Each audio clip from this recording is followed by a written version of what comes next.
Alrighty. Need a punch. Where's a punch at? There's kind of a punch. That's not really a punch. It'll work. Alright, first order of business for today is I need to clean this thing up, see what I have, and see what kind of shape it's in, and see if I can fire it up eventually.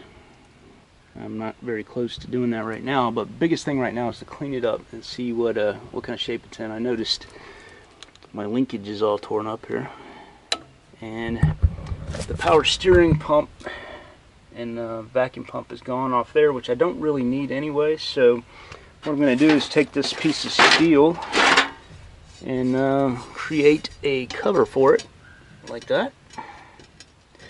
And I already made a little template. I don't know if you can tell. I put the put this up to there, and then put my finger over it, and you can see I made that little outline of everything, so I can transfer that to the steel and cut it out. There we go. eBay, they're like 20 bucks. I think shipped, but I don't feel like waiting on getting one, and I don't feel like paying 20 bucks when I got a free piece of steel sitting in there. There's a bolt that's loose already. Maybe it'll fit.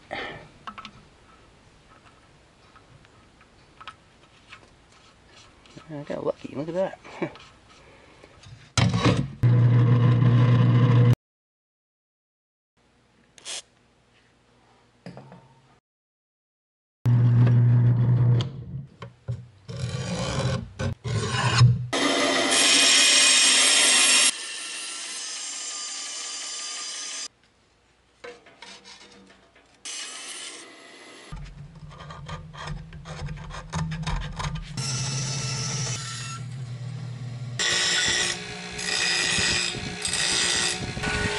Got it roughed in anyway. I'm gonna do my bolt.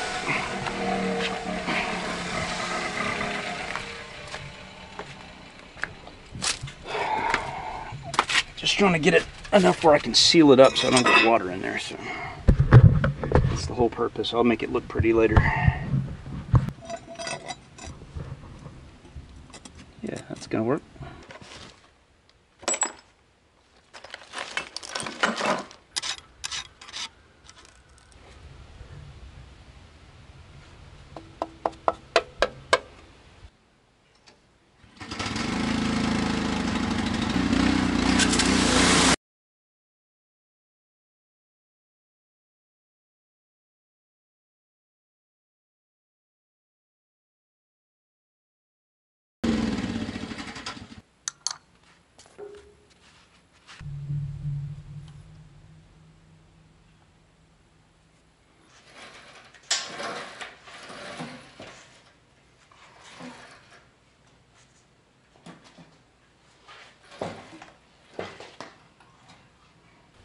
So I'm removing the injectors so that I can do a compression test on the engine, see what kind of shape it's in. And I didn't have a tool for removing injectors. In fact, I didn't even know I needed one. So I saw on the internet this guy had created one using, let me see if I can get my gloves on here. Anyway, this guy created one using a lug nut.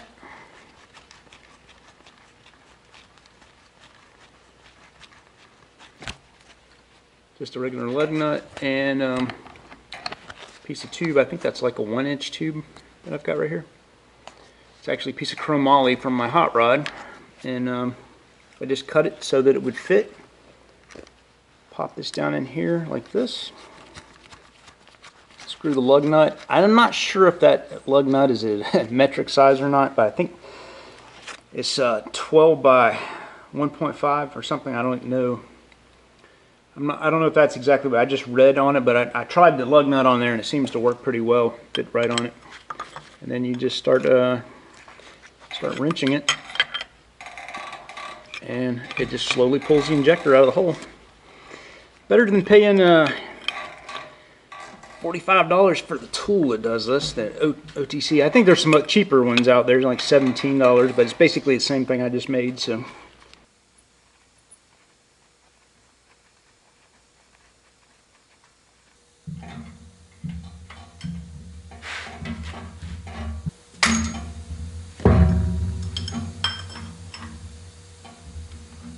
That came out a little easier, but man, this one's all rusty for some reason, which is not a good idea, good sign, because it could be blown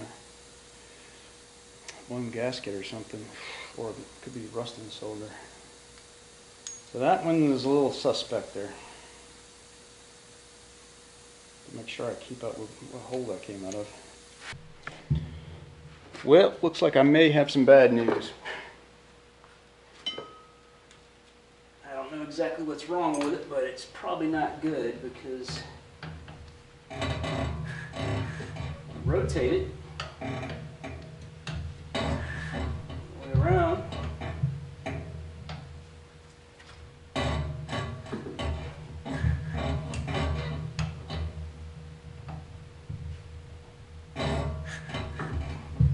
Stops.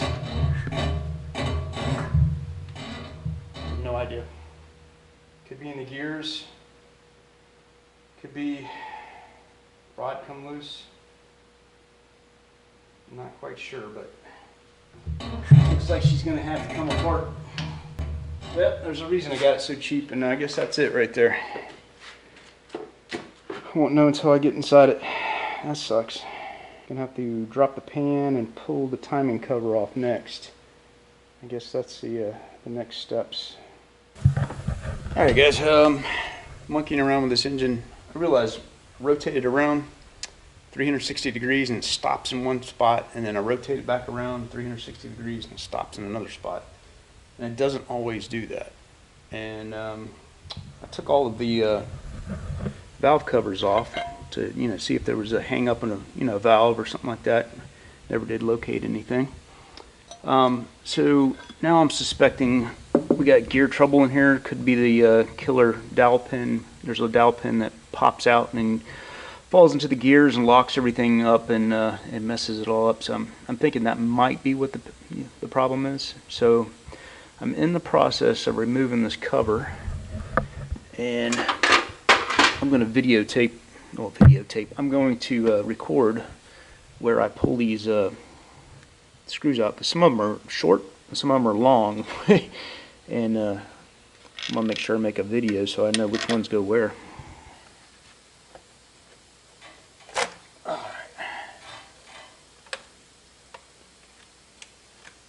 And yeah, the water must have been from when I sprayed in there, I'm guessing anyway. That's the gear for the pump. I guess that's the gear for the cam, crankshaft, oil pump. Just learning as I go here. It doesn't look like an overly complicated engine like that 6.4 I pulled out. Man, that thing was ridiculous. Just doesn't seem like any rhyme or reason so far.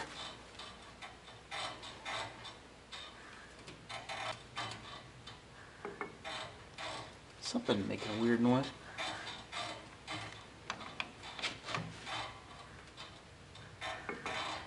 Here's something. Clink, clink.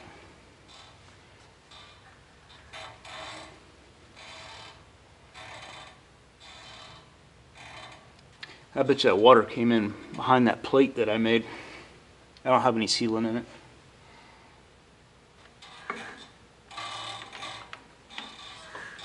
Alright, I guess it's time to drop the pan on this thing, because something is clanking around in there.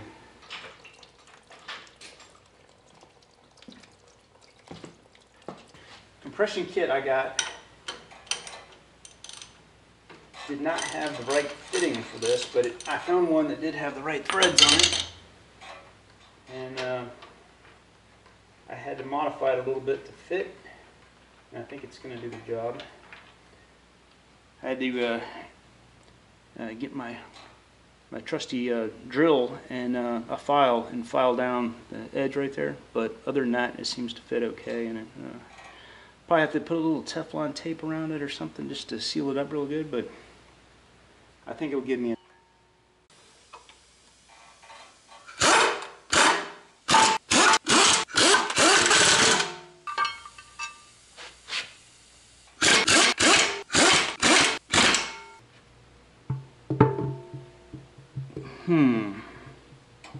little interference with the starter.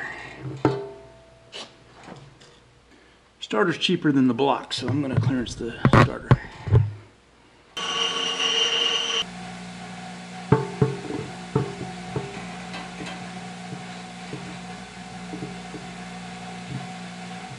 Yeah, it's pretty close already. Let's see if I can give you guys a better view of this.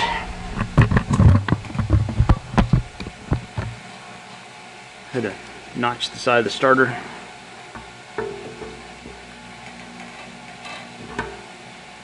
I guess one reason to do is if your starter goes out and you're on the road, you need to replace it, and then your block's already clearanced. But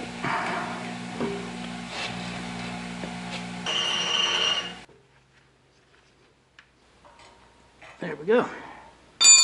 All right, so before I drop the pan on it, I wanted to, oh man, I got oil leak everywhere. Before I drop the pan on it, I wanted to get a compression check, at least check a few cylinders, see what kind of shape it's in. And I'm not sure if my compression gauge is working correctly, because I'm using a bootleg setup. It's not the actual. I had to modify this for it to fit, but in theory it should work. Everything's here. I got it all sealed up. Let me throw it in one of these cylinders. It was sold to me as a core motor, and I paid $500 for it, so it is what it is.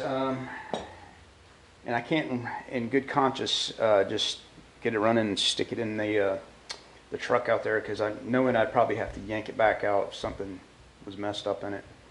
It's probably best to take it all apart. It's just going to take so long to do that. I wish I had an engine that was already in good shape, but you're going to have to pay $4,000 or $5,000 for one that's got a warranty on it. Doesn't work out, or it gets too expensive. Yeah. More expensive for me to do it myself than it is to buy one with a warranty on it, like a long block. May go that route. This project's going to take a lot longer than I thought, by the way. I was hoping, it's definitely not a weekend project. It's a long term. Unless you buy an engine that's already running and ready to go, you know, I don't need a truck right away. I've got my other truck, so I think I'm just going to plug away with this, and I'll probably end up rebuilding this. Let's see what happens. I've already tried this on these other cylinders, and I'm not getting very good readings. I don't know if it's my bootleg gauge or what it is, but let's see if we get anything out of it.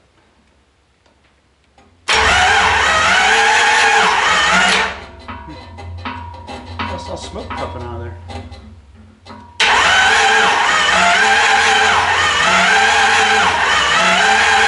Barely getting any reading on the gauge, and I would think I'd get more than that.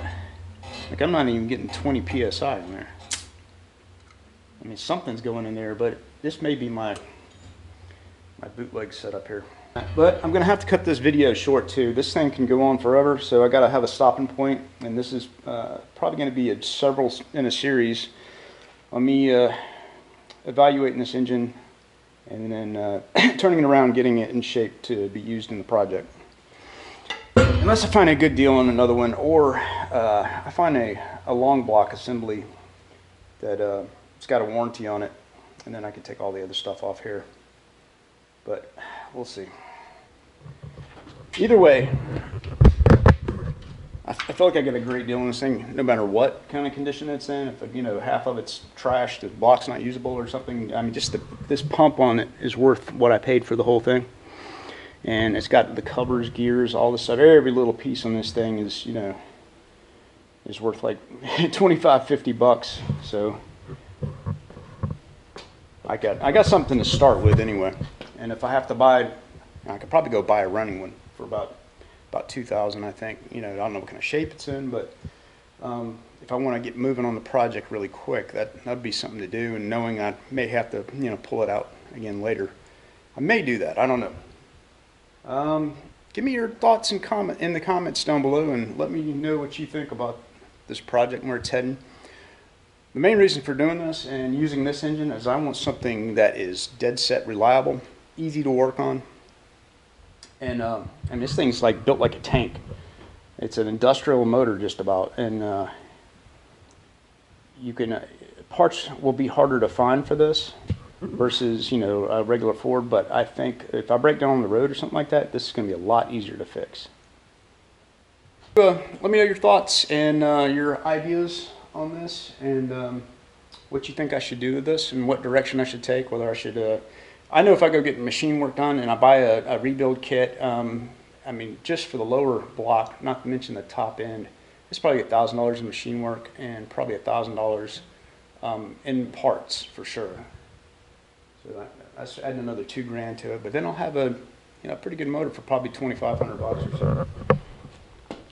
Hey, thanks for watching my channel, and if you haven't subscribed already, please do for future updates. Remember, build it, don't buy it.